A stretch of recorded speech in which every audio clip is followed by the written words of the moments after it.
Welcome to another episode of Exit Philosophy. He's Mal, I'm Griff.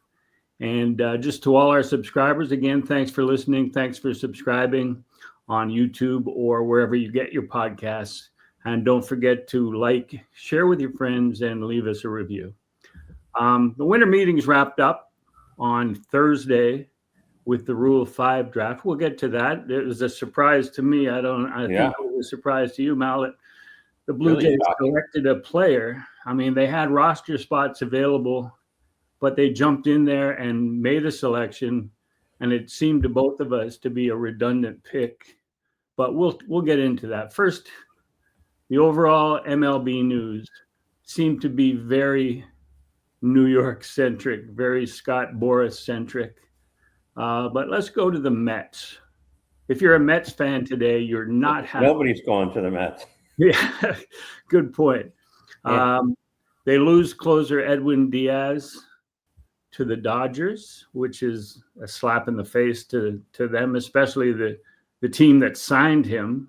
And now they're left with Devin Williams as their closer, another Yankee reject.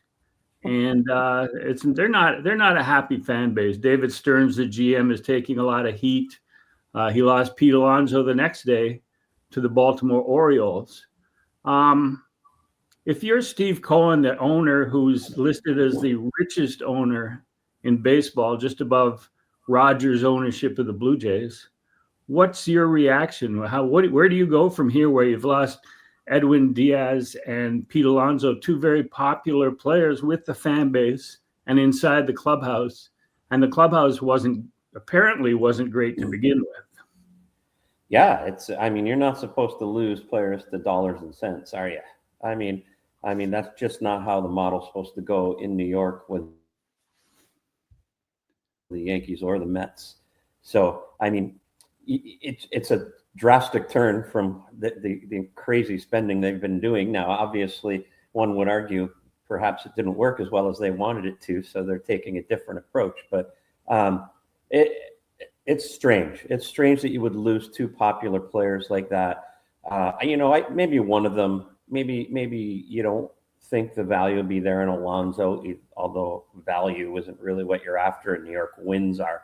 That they, and perhaps Diaz wasn't exactly fantastic. The difference is going to be is what do they do? How do you replace those guys? How do you move forward and make yourself a better team? So you've got to figure out who's going to replace Alonso. I'm sure they can figure out the Diaz thing, but I think there's real value in the popularity of those guys and what Diaz means to that fan base. It's just strange. All of a sudden they're towing the company line for MLB. I think right now, not participating in where Cohen was obviously pushing the limits and upsetting Mr. Manfred Daly. Course change. I don't know. What do you think's going on there? Who's wondering what the hell is going on is Juan Soto. I mean, he signs this huge deal, and it seems like it's a window, an immediate window of opportunity for the Mets to jump in there. They re-signed Pete Alonso for a year, but apparently that they didn't want to go beyond 3 years on this deal. And the Orioles took it to 5, but Juan Soto's got to be going, what's going on? And the Mets are saying they trust the development system. They trust their prospects. They trust their young rotation, including a Canadian kid who's really talented. Yep. But this is not how you build a New York championship contender. I mean, you look to the Yankees, and the Yankees, okay, Yankees are a little better shape. I mean, they've got Garrett Cole coming back from injury. Yep. Their rotation is solid. They've got David Bednar at the back end of the bullpen. Right. And they did have an awesome offensive team. But run prevention for them defensively was still an issue, and they really haven't taken any steps to address it. What's going on in New York City? Well, they've done nothing, right? That being said, like we talked about, Griff, it's early. It's still pretty early in the process. I mean, all the business doesn't get done by the winter meetings, and much of it gets done after. So, I mean, you don't have to. They don't have to jump the market. I think it was great what the Blue Jays did, and I think that was very smart. And we've talked about that, and I think it really puts them in a good position by getting Cease. But there's still plenty of offseason to go. It's just that the New York teams obviously haven't really done anything extravagant yet, and the way they're playing it, they're not exactly rumored like they have been before about being in on everything, and they're just really kind of slow playing everything. So I think you've got to see both teams, especially the Yankees. I mean, the Mets, perhaps they're in a little different position, but the Yankees with this division and the way it's playing out so far, I don't think status quo is going to get it done. They need to do something to really juice up the lineup a little bit. And I think the defensive issues are certainly something they need to address. So it is early. We don't need to, panic just yet on how everything's going to go for the big boys there. Yeah. Do you think, and the suggestion is made, and it's been made for years, that Scott Boras is a master puppeteer and is manipulating the market to his clients. And that includes creating an air of desperation around the two big franchises, the Mets and the Yankees. And now he's got his clients out there ready to pounce. And in terms of an offensive end of it, you've got Kyle Tucker and you've got Cody Bellinger as two players that should be very coveted in both of those New York markets. So now Scott Boras is sort of in charge of empire building in terms of what he wants to do in terms of, does he want Dylan Cease to have the necessary support from his client pool to take the Jays back to the World Series again? I mean, is that a possibility with Kyle Tucker? And what do you think, Scott Boras? Everyone knows how smart he is in terms of controlling the market. He's not a very funny guy anymore with his puns and his Dr. Seuss poetry. But in terms of power brokers in the major league market, what do you think? Do you think this is part of his master plan to create chaos in New York and New York? Well, he's certainly generally ahead of the curve, and he's built such a big business that he can control the market. And you've got to tip your hat to that approach. You don't have to like Boras. It's about him. But that's also part of what he's built, right? He's built such a public persona but he's done that on obviously his ability to manipulate markets and get his players the top dollar. He obviously does that by being who he is, and he's a bit of a dick, but I think that's part of his part of the process, and there's great intent in everything he does. So yeah, can he manipulate the market? Can he decide where he knows where the money is and where the offers are coming in? And it's good business to make sure the Blue Jays right now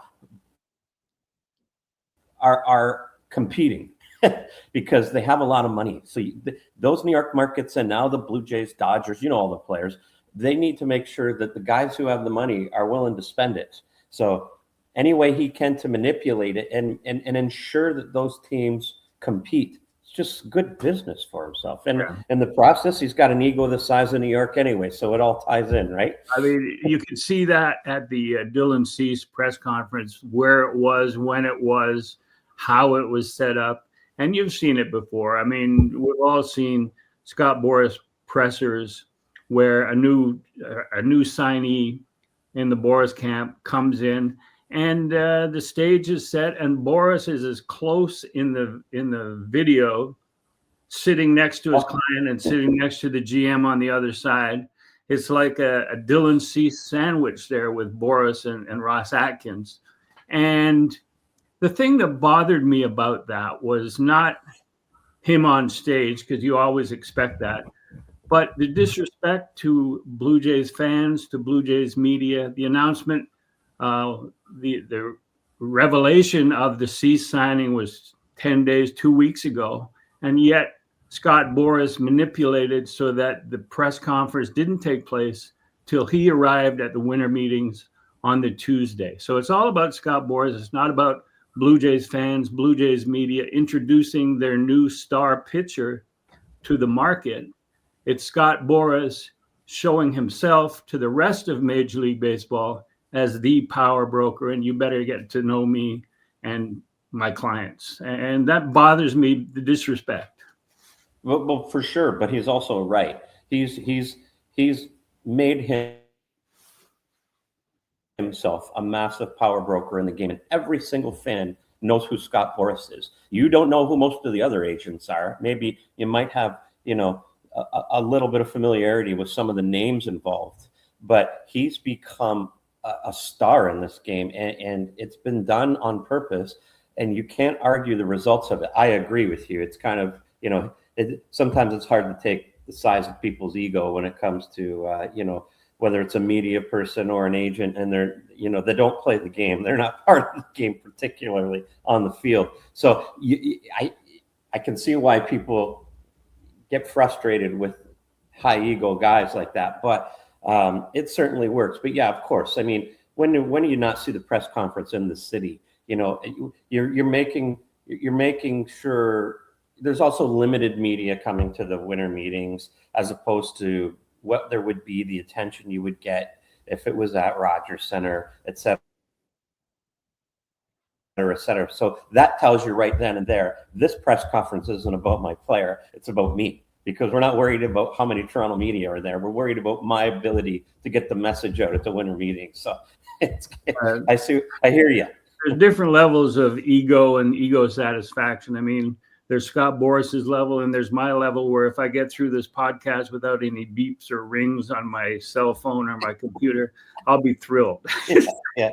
There's those two levels. Yeah. John Schneider. John Schneider was available probably to the general media for the first time since the World Series ended, Game 7. And I found it interesting that in one of the interviews from Orlando, he admitted, and he talked about the difference between the visit to the facility of Shohei Ohtani, where he was not allowed to talk about it. He wasn't even allowed to mention that Decoy the dog was there, or that any of those things happened. But here he was quite willing to explain the whole visit by Kyle Tucker and like to the last detail. What do you think the difference is, and what's the thought process in your mind behind being so more open about this one than the Ohtani one?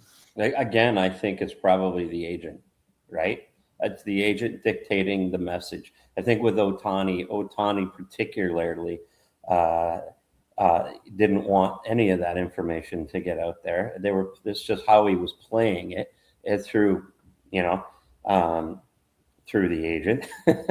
And this one, I think with Tucker, I think Boras probably decided this is the best approach. Let's make sure the Yankees, the Mets, the Dodgers know that we're there, and we're there for a meeting. I mean, he lives there. Why wouldn't he come in? You know what I mean? It's not like he had to go cross country tour to set up a big meeting. And he lives there. It's in the neighborhood, so to speak. So there's a difference. But I'm going to guess the approach isn't so much what the Blue Jays decided; it's what the Blue Jays were allowed to say. And yeah. And John was great. John was looking awfully fresh, wasn't he, with his new sports coat? Yeah. He looked as good and relaxed as you've seen John in a long time. I mean, absolutely. Very outgoing, but they obviously were able to share what was happening in that meeting. So again, I think that's coming from the agent. Yeah, you talk about Tucker living in the area and making that visit made it easier. And then Pete Alonso drives from the Tampa area to Orlando, and he meets personally with the Orioles and the Red Sox, and he comes away with a 5-year, $155 million contract, which is pretty damn good for a guy who, I think he just turned 31, maybe 31. Yeah. And makes me wonder what Bo is thinking when Bo lives in the St. Pete area, and he's got he's like the number 2, number 3, probably number 2 offensive player on the board. And he does not, it's not reported anyway. And I think it would have been if he had made that drive over to Orlando to talk to clubs, to talk to GMs, he would have been noticed. What's the thinking there where Bo doesn't do it? I don't know. I don't know if I put a lot of stock into that. I think perhaps maybe Bo's just letting his agent handle his business. You know, perhaps Pete wanted to, you know, obviously the framework was there, and he wanted to sit down with Baltimore brass, who's obviously not known to spend money. And, you know, I don't know. I don't put a lot of stock in him. Maybe he wanted to know what the direction of the club was. Pete might wanted to go in there and go, you know, I don't pitch, right? Maybe just to let Baltimore know that their issue is pitching. Yeah. Do you see a difference? Like, I'm trying to figure out if there's real value in that. Like, I don't know if Bo needs to be, you know, showing his wares in a winter meeting.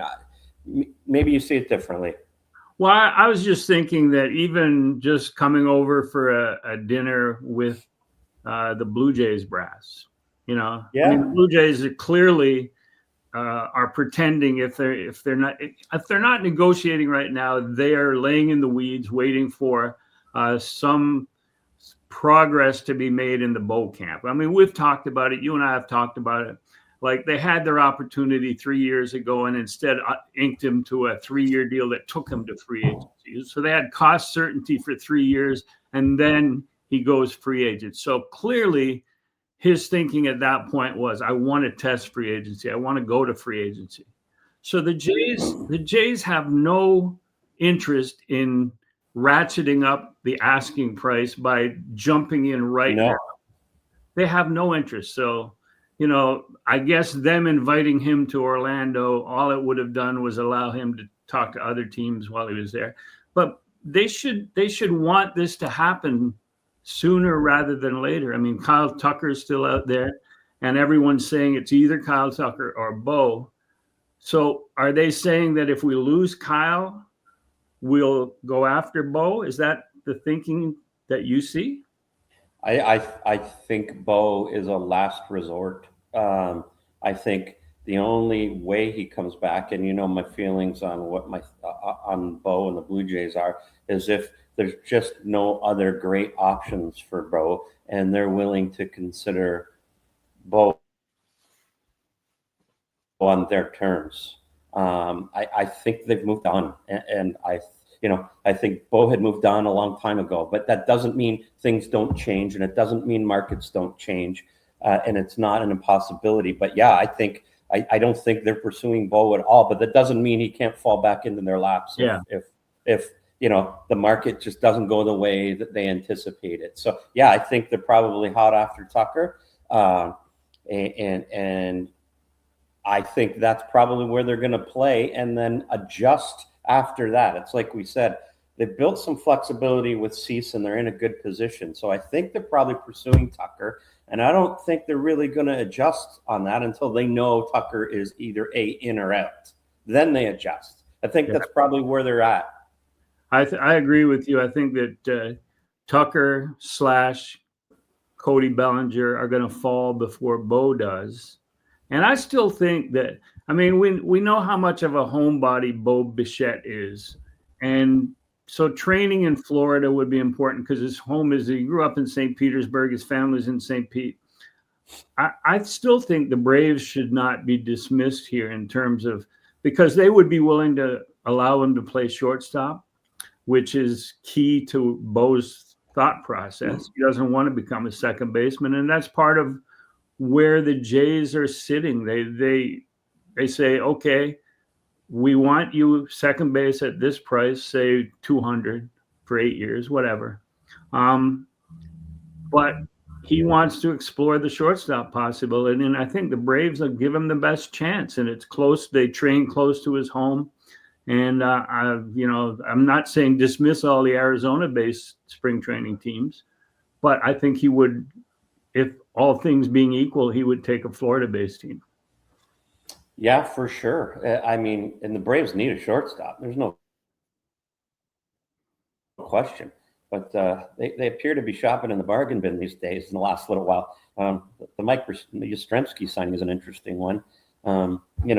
35-year-old 230 hitter with a little bit of power. I thought that was an interesting signing by them, whether it's just a little bit of depth for them.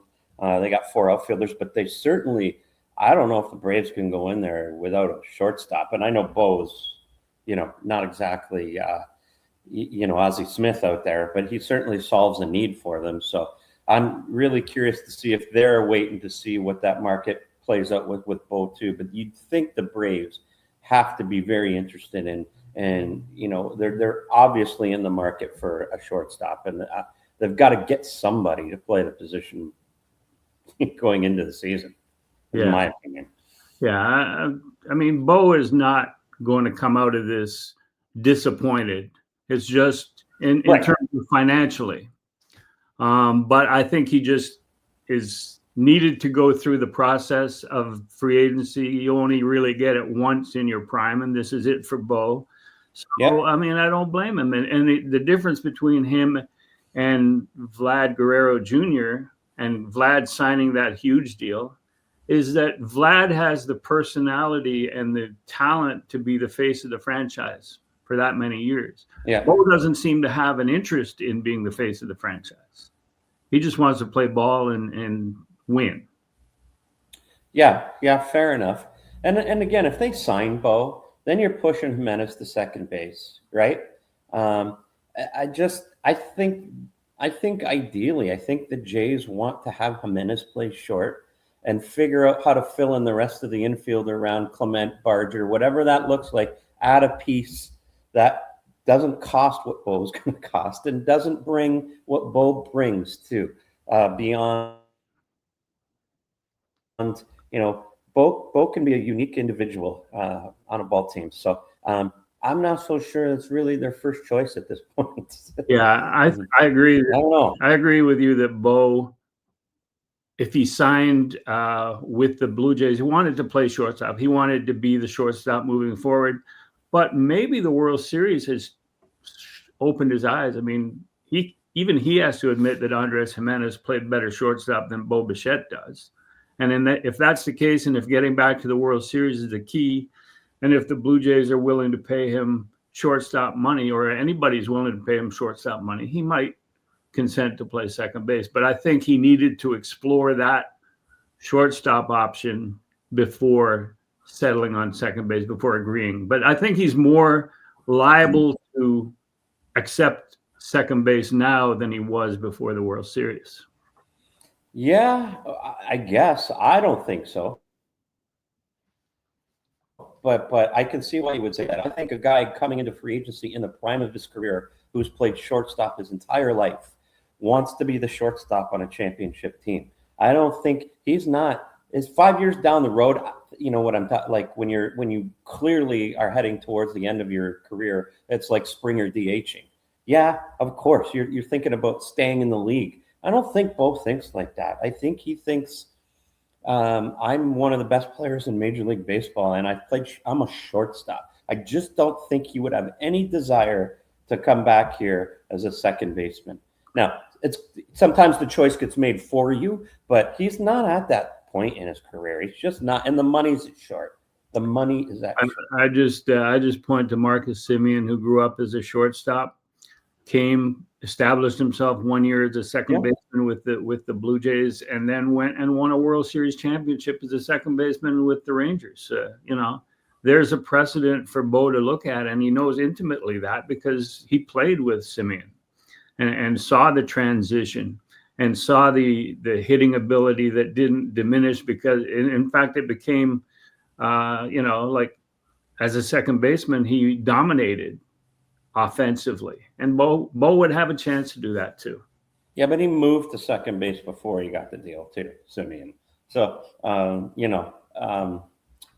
and he's a different cat altogether. Oh, just skip a step.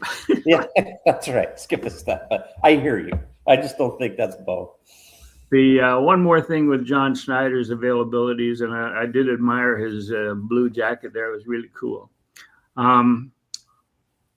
I just it's frustrating to me to hear him and everyone in the Blue Jays organization defend Isaiah Kiner-Falefa and Carlos Feblis base running play, and the unwillingness to put pressure on the defense in a situation that could win you the World Series. And for them to say, well, on day 2 of spring training, we practiced this. This is not day 2 of spring training. This is game 7 of the World Series. And if you make the third baseman be looking at you and his divided attention because you're taking an aggressive secondary lead, if you're making them think of throwing down to third base and maybe throwing it away and you making sure that you can get back, and if you take an aggressive secondary so that if the ball bounces slightly away from the catcher, you can score the run, or if the ball is hit slightly to the right of the second baseman and he bobbles it slightly, and you don't slide at the plate, you run through the plate, you score, and the Blue Jays have a World Series win. Nobody in the organization is willing to admit that those possibilities even existed. And that frustrates me as a third base coach of the Niagara Ironbacks. Yeah, but we're never going to agree on this because it was not the time to be aggressive. And what did he say that I had said the whole time? Nobody's talking back pick. It was the back pick. It wasn't the line drive to third. It was the back pick. And it was not the time to be aggressive. You were going to win that game a million more ways. Hell no. Than being aggressive at that point.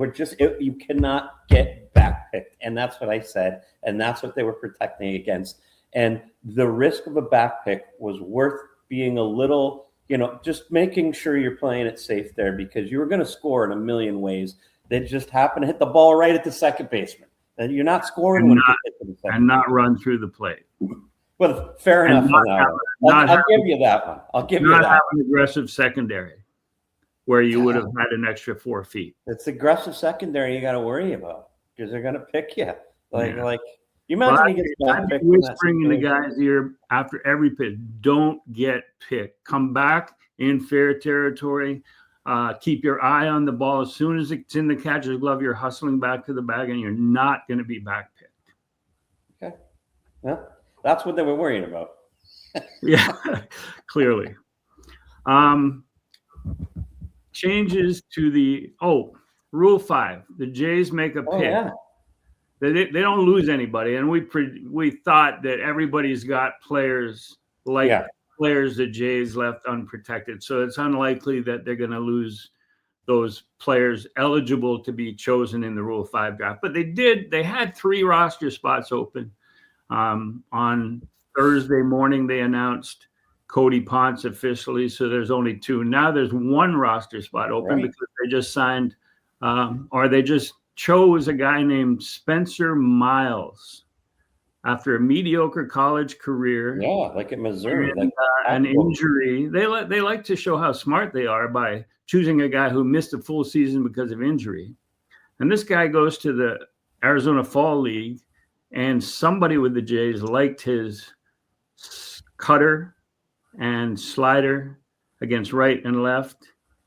But if I was in the Blue Jays organization and saw this happen, if I was a young pitcher, and take Ryan Jennings, for example, chosen in the same draft as Spencer Miles, and now he's on the major league roster and I'm not. I'm Ryan Jennings. I've been a loyal soldier since that draft, and they're choosing a guy I'm better than and putting him on the 40-man roster.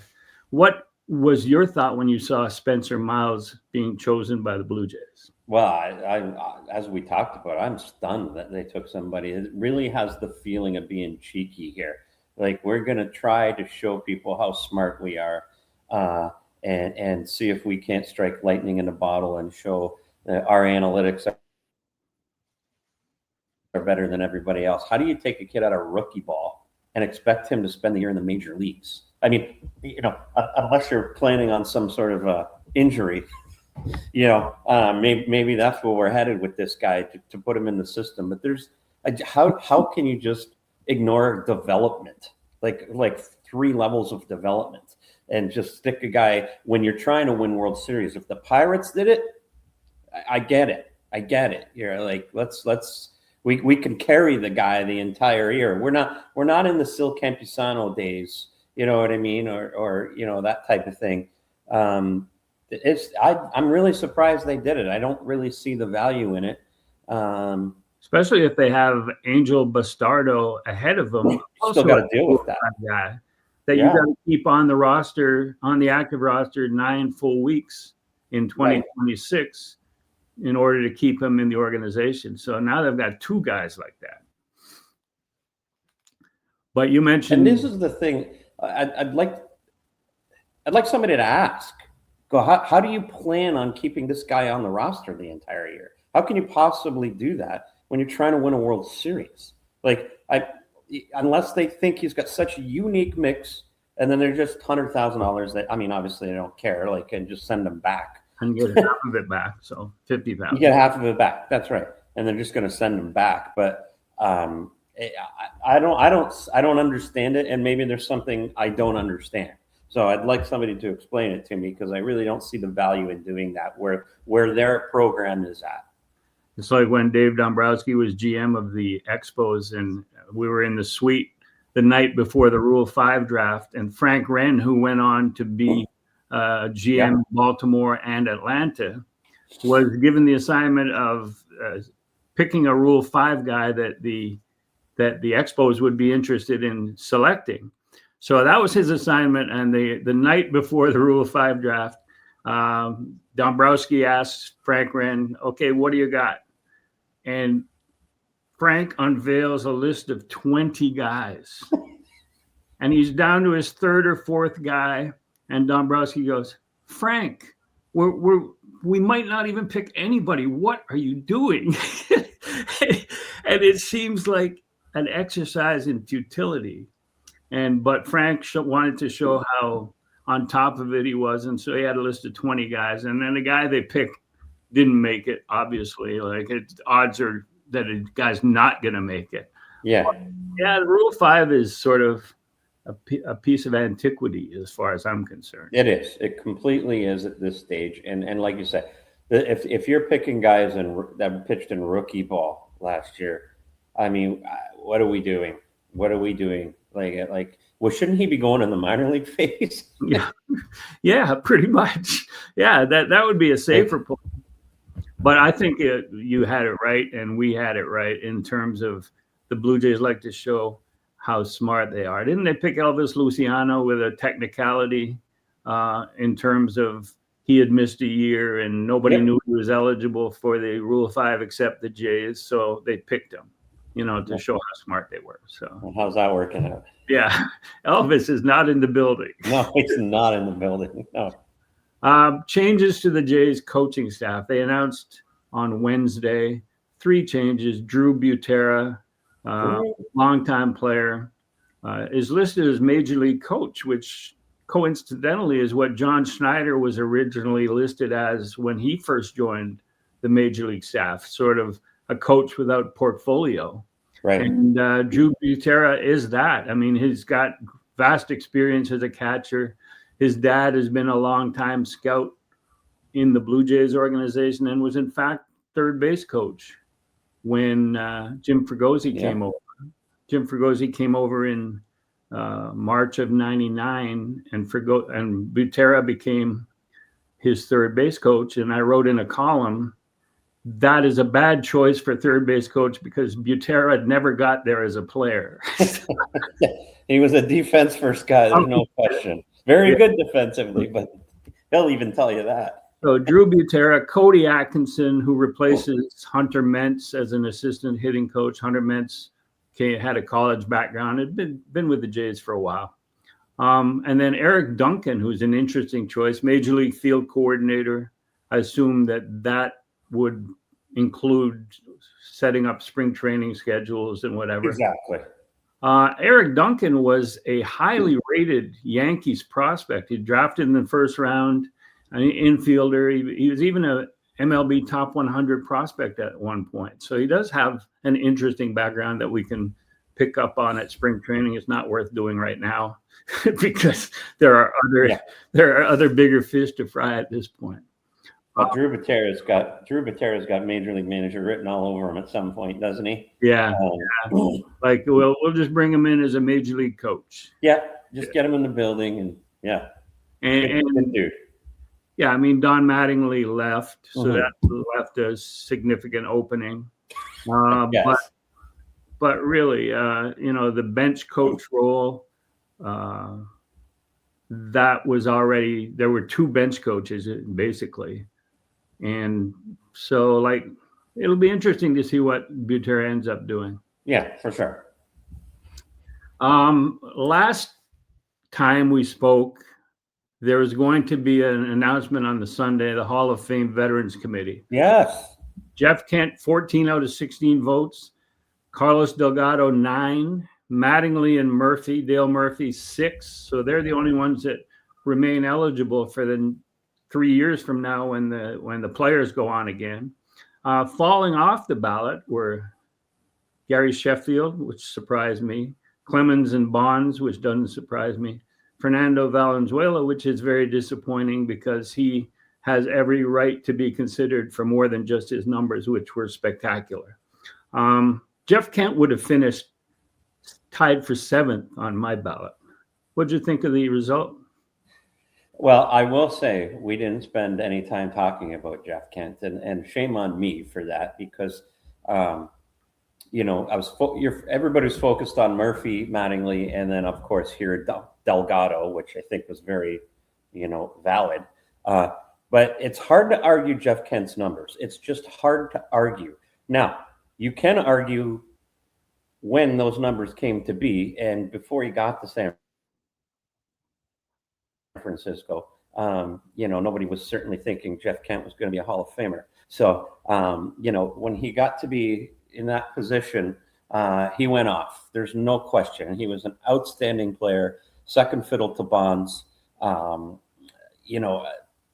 There's always been that underlying concern about, his build and how he got it and what was going on in that era. So I think, I think for me, that was always, I'm making that assumption that, that was a factor for a lot of guys in that area, and the steroid area was blown up, and he was in the middle of that, certainly in the middle of a baseball team that was had that floating around it. So I was surprised that he got so many votes there, but all-time leader, home runs by second baseman, stats are there. I just kind of overlooked him. I think we're all surprised at the Murphy. I think, why didn't you vote for Kent?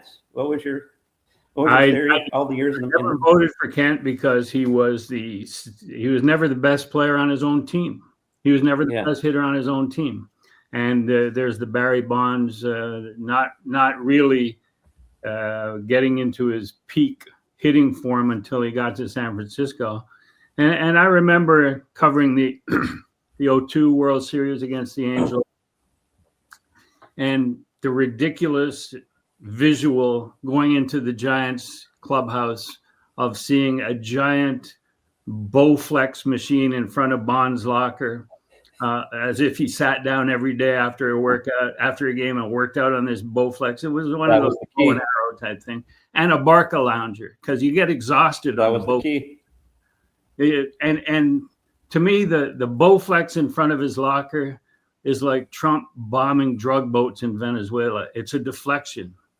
It's away from what you don't want people to know.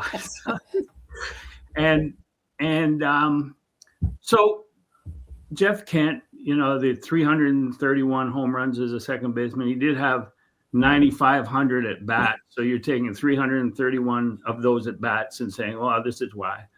2000, when he was the MVP, runners on base, Barry Bonds walked 73 times with runners on base, meaning now Jeff Kent comes up with more runners on base. And that's why his opportunity to drive in 117 runs that year was, like Joe Carter sometimes is criticized for having so many guys on base ahead of him, which is legit. And in this case, thinking that Jeff Kent was not having a Hall of Fame year, that Barry Bonds was having a Hall of Fame year, is legit. So, I mean, he was never the best player never the best hitter on his team, and he was a sourpuss. Well, he was. Yeah, I took after Bonds, obviously. But Yeah. The line you used, which I'll just remind you, you said you didn't vote for him because it was like putting Robin in the Superhero Hall of Fame. Yes. That's a good point. Good point. Good point. Well, Robin is in, so. Yeah, he's in. Congratulations. I mean, once a guy's in, I just think that they're like Carlos Delgado got 9 votes out of 16, needed 12. That's the steepest hill to climb with the Veterans Committee, because these guys have their opinions. You can convince 1 or 2 guys, but they're pretty much set. This isn't like the writers where they have a plan. I'm going to vote for him.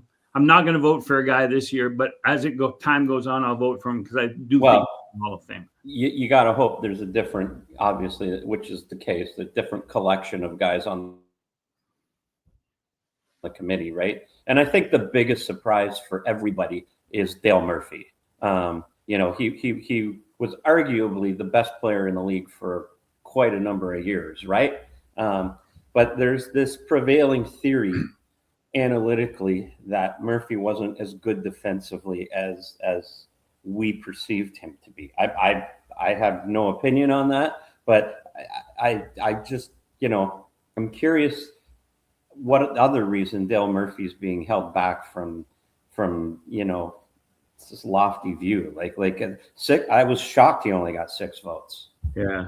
I remember when the Expos were training in Daytona and we would drive to West Palm Beach to play the Braves. And one time I was sitting in the press box after the game, waiting for a couple of writers, doing my game notes for the next day. And there was a kid down on the field, a catcher, young Dale Murphy, working on throws to second all by himself with a guy out at second base who turns out was incidental because every throw he made sailed into center field, which is why he became an outfielder. He had a nice, strong arm, but it was not. He was not made to be a catcher. But the reason I didn't, or was reluctant to vote for Dale Murphy on the regular ballot, was his stance. And we've talked about it before, where he didn't want women in the clubhouse. Yeah, no. At the time when they were trying to assimilate and trying to create an equal playing field for women reporters. And MLB was behind that. Not every team was behind that. And Dale Murphy, with his Mormon beliefs, was definitely not behind that. But he had no right to tell clubhouse attendants not to let women in the clubhouse. And he did that. So whether women have banded together and remembered that and had votes, I don't know. I mean, I never campaigned vocally on that stance, but I think that had something to do with it. And anyway, that's not for the committee, though. You not know what I mean? Committee, no. Yeah. Paul Beeston, who is a longtime member of that committee, would not have cared. No, he'd have been in Murphy's. Oh yeah. No, he was still in Murphy's corner when I was working there. So rotate the Blue Jays rotation. So basically, what I'm saying about Carlos Delgado is it's encouraging to see him with 9. That is encouraging. Tony Perez was on that committee, so I'm sure Tony Perez was campaigning hard for Carlos. But I'm not sure whether they can find another 3 votes the next time it comes up. We'll see. It's encouraging. The Blue Jays rotation for 26. People don't really realize how much it has changed from one year to the next. Whoa. With Kevin Gausman being the only one there remaining from opening day. Well, unless you count Jose Berrios. Right. So Jose Berrios at this point is, and the chance that he has to be in the opening day, late March rotation for the Jays is, to me, is if he's still around and if Shane Bieber isn't ready for the start of the season, which is sort of a funny circumstance with Ross Atkins saying, well, he had a little forearm tightness. If he had forearm tightness, why is he pitching the 11th inning in Game 7 of the World Series? Right. Maybe he's been running at third base instead of IKF. That's a good point. That's a good point. But we did call that one.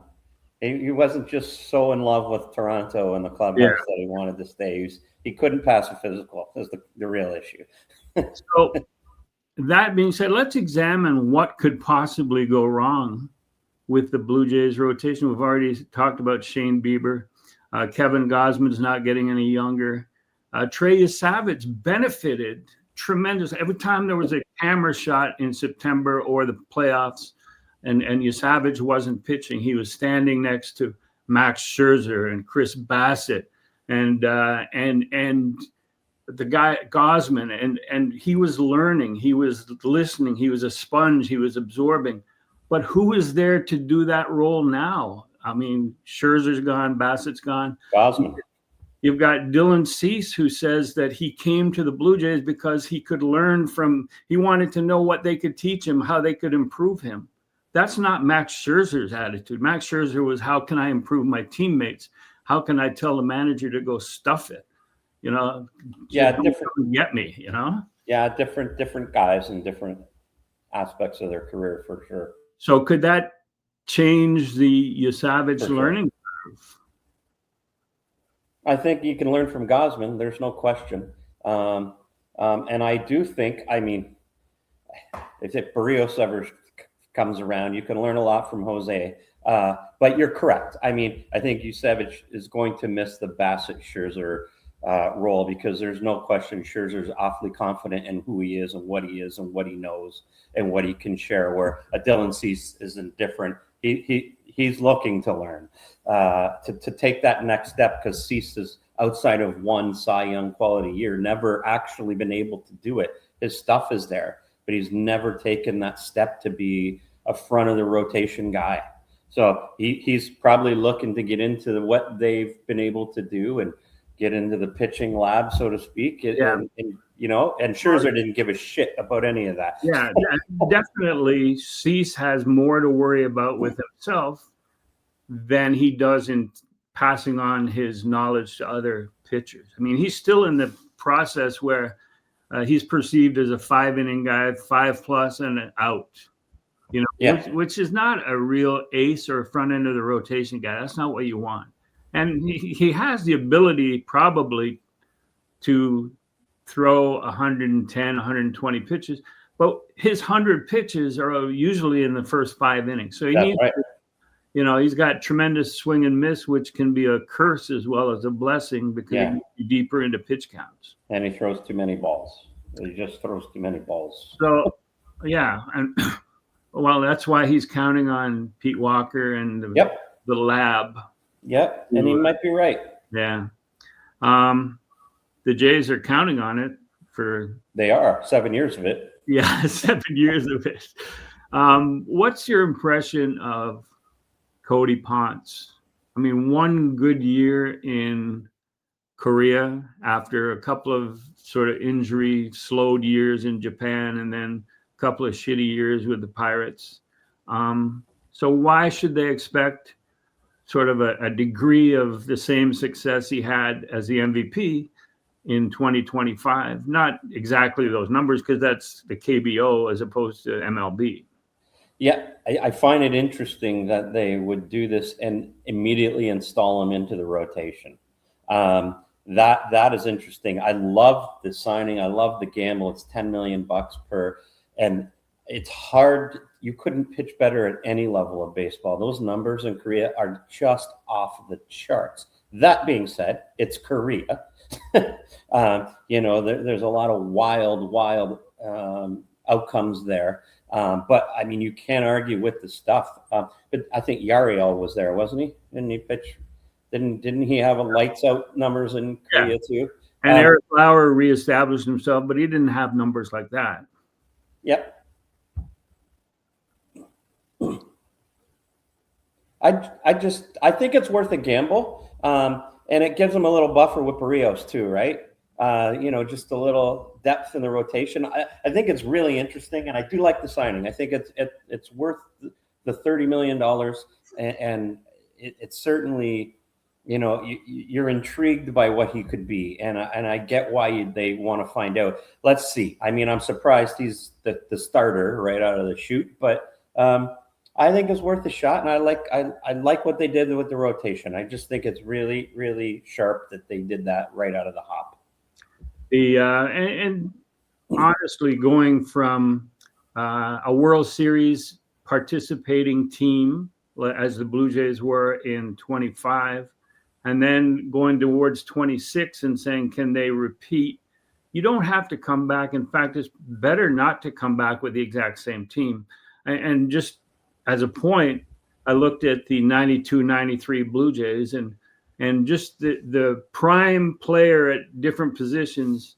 At shortstop, it went from Manuel Lee to Tony Fernandez from 92 to 93, Kelly Gruber to Ed Sprague, Candy Maldonado to Ricky Henderson by the end of the season in 93.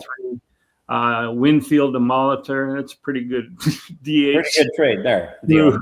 And then in the rotation, it went from Jimmy Key to Dave Stewart, David Cohn to Pat Henkin, and at closer, Henke to Dwayne Ward. So, I mean, you don't have to stay the same. Well, you can't.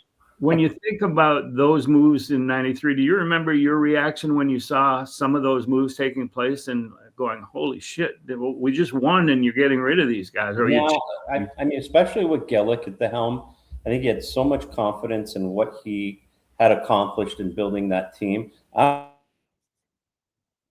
don't think I ever remember thinking any of those. Maybe the Dave Stewart, maybe that one. I don't know, but they all seem like logical steps. You know what I mean? Like logical, or I shouldn't say. Probably Ed Sprague was the one you were probably most concerned with because defensively, not exactly, a stud, but good player. But for the most part, I think it was just getting better. And I think you can't stand still. When you're good, you have to make sure you remain there. And if the Jays, like we said, if the Jays went in, I said back then, if they went in thinking bullpen was their big issue, we're going to have a problem. And they have not done that. Like they had to get better in the rotation, and they did. I just think it's you got to keep pushing forward. Yeah, it's funny going into last season, going into the 25 season, how prominent the name Bowden Francis was in the rotation. I mean, he had come off a great finish in 24. And I mean, it's hard to compare Bowden Francis's 24 finish to Trey Savage 25 finish, because Trey Savage clearly, to the untrained eye, has much better stuff and an opportunity for a much higher profile than Bowden Francis. You were just praying that Bowden Francis's 92.5 mile an hour fastball would sneak by enough people, which it didn't. I mean, they made adjustments to him, and his adjustments weren't good enough coming back. So yeah, they needed to make changes in the rotation, and they certainly did. And baseball is a heartless game, and Jose Berrios is finding that out. Yeah, I don't think he reacted well by not hanging around for the World Series. If there was no huge medical family issues at home, he should have been there. But it just shows you the rift that has developed between him. And I just don't think that having Jose Berrios in the clubhouse all spring training and during the start of the season, if he's not going to be a top tier member of the rotation, is going to be a good thing for the Blue Jays. I don't think so either, but I'm going to tell you, I have a lot of leeway to give a Jose Berrios, who's nothing but a stand-up guy, nothing but a soldier, and you're going to be hard-pressed to find anybody say anything negative about Jose Berrios. So I just know that all the things that have gone on for Jose, I think you got to have a lot of grace for him and understand why he might be pretty frustrated with how he's been dealt with over the years, and it was kind of the last straw. So I'm not going to pile on Jose Berrios. I'm going to guess that he probably wasn't handled very well, like has often been the case. So that's just, just look at the history of people's actions, and I'll stand in Jose Berrios' corner, yet agree with you. If you can't have him there if it's... Yeah, I'm a huge Jose Berrios fan. That we've talked about that. We've talked about Jose Berrios and how much I admire him and all those things that you point out. But if it's not going to work, if it has to happen because those 2 years are like hanging over him like Gordian's knot over his head, 24 million for 2 years in 27 and 28, like why would he turn that down? Even though he wants to opt out, how can he turn that down? Can't. So now here's an off the wall plan, because you're going to have to, you've got 30 million. 6-man rotation? No, we're not there yet. Okay. But Cody, Ponce, $30 million. Jose Berrios, $66 million. That's what they're owed. So you got $36 million to play with in terms of Berrios. You got $36 million above Cody Ponce. So you can pay down up to that amount of money and not be losing on thinking of keeping Jose Berrios. So they have money to manipulate. Now, the next 2 years, $42 million for Jose Berrios. The next 2 years in St. Louis, Nolan Arenado, $42 million. And then his contract is up. And then Berrios, the Cardinals need veteran starting pitching. So the Jays we'll send you $24 million for that last year of his contract to balance, and you send us Nolan Arenado, and we move Ernie Clement to second base, and then we play Addison Barger a lot of right field, and that's it. You've got rid of the problem. You've solved the problem. The Cardinals have already said they're going to trade Nolan Arenado. They want to keep him happy. He's not going to be there on opening day. He already had his farewell tour on the final day of the home season, so he's not coming back. What's wrong with that plan? I think it's just too creative, Griff. I don't know if they're able to think that in depth. Prevention. Nolan Arenado's your guy at third base, you know? Hey, sign me up for it. You imagine bringing him in here with his pedigree. I mean, obviously he is what he is, but man, what a defender too. That falls right in line with what they love. I mean, send them a text. Same price tag, $42 million for the next 2 years. Yeah, I mean, I think it's a great idea. There you go.